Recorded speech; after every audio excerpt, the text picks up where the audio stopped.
Hey guys, I'm playing Full House, a Grandmaster, in the 3-minute pool. I'm going back to my trusty Scandinavian. And what is he going to throw at me? He's going to play the main line, from the looks of it. Puts the pawn on d4, as most players do against the Scandi. That's how I refer to my favorite opening, the Scandi. The lovely Scandi. Bishop b3. Why? Why bishop b3?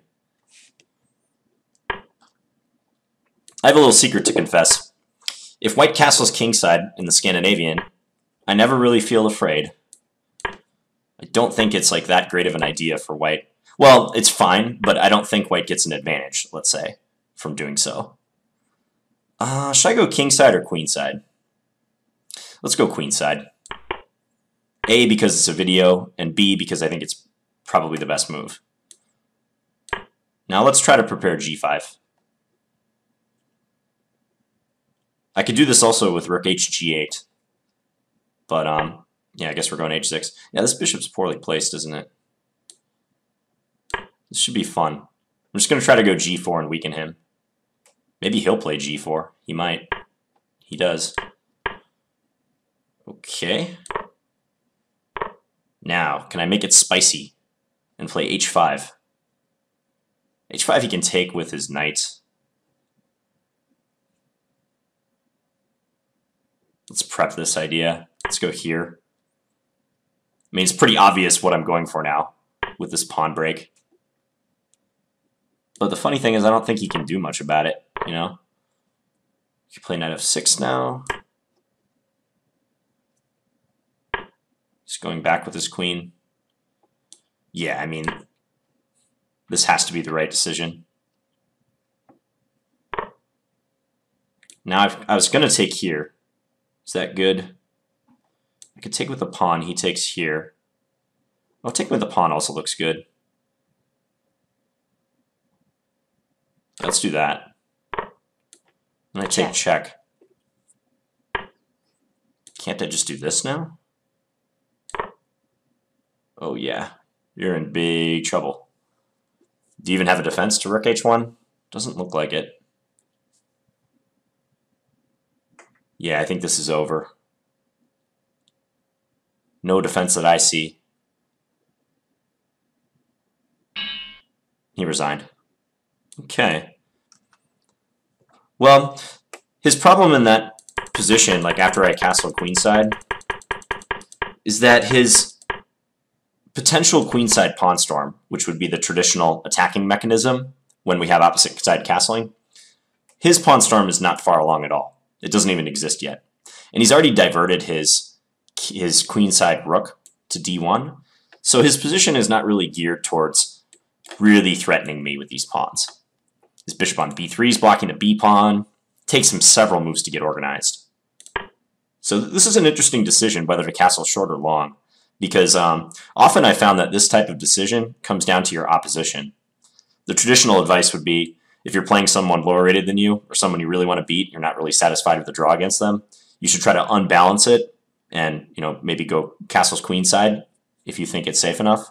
Whereas if you're okay with the draw, you're playing someone, let's say you're rated or higher, you're fine with just equalizing out of the opening, you can go short and play it safe. But to be honest, in this position, I'm pretty satisfied with the decision, and I think I would play castles queenside against anyone, regardless of their rating.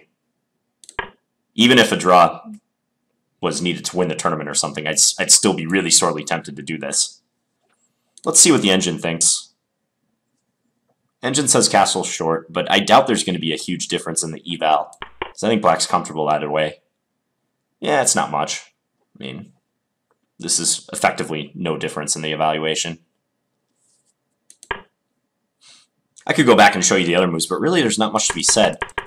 Just as far as he develops his position, I mentioned how castling short usually doesn't present black with that many problems.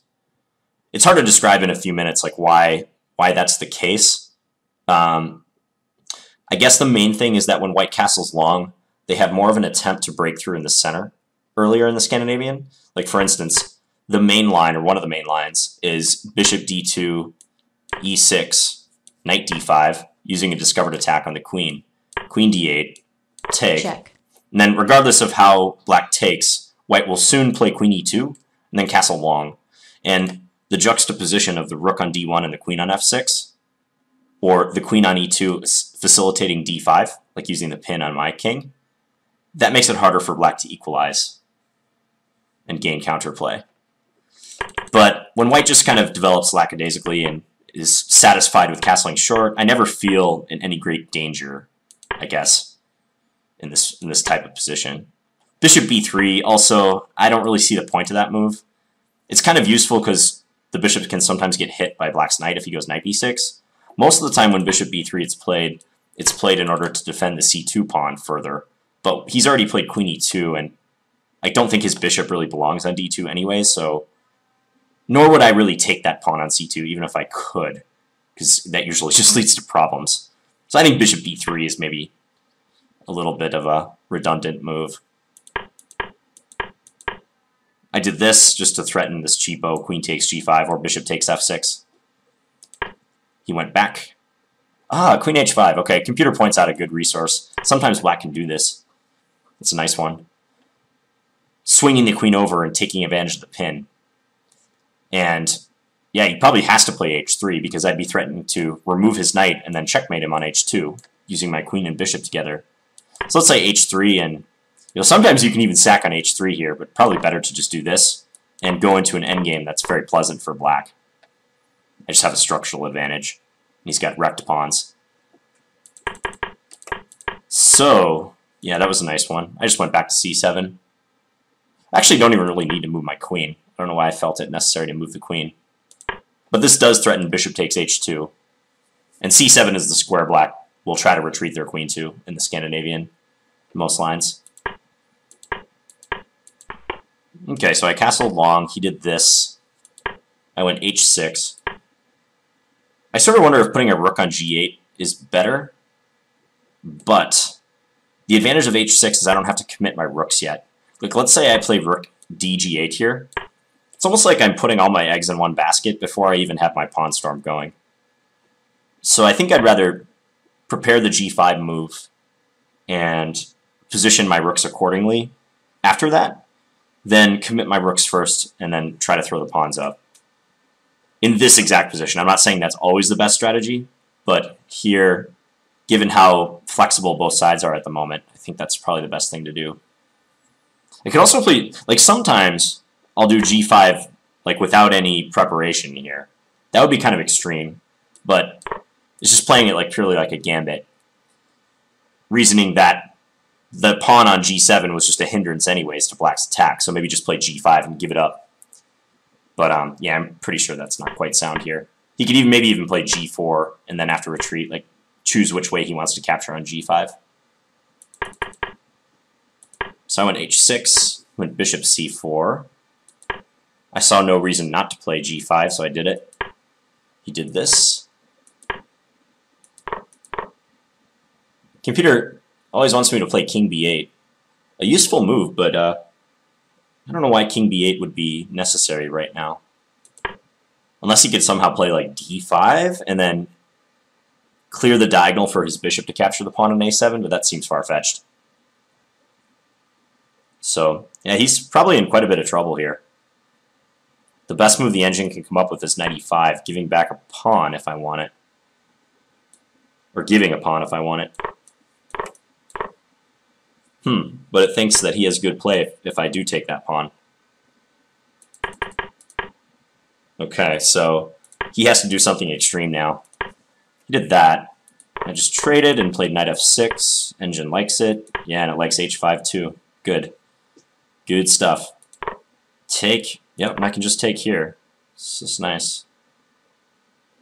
Yeah, and his position looks too tough. If he takes here, I'd probably just play knight takes, and soon my rooks are going to get at his king, or he's going to lose material. Like f6 is a very simple threat in this position. I might even have more devastating stuff like rook h3, pin the knight, so that I can threaten rook takes g5. Check. Yeah, and this is over. Okay. Alright, hope you guys enjoyed that Scandinavian game. And if you have any questions about this one, or about this opening in general, please let me know. Thanks for watching, guys. Talk to you later.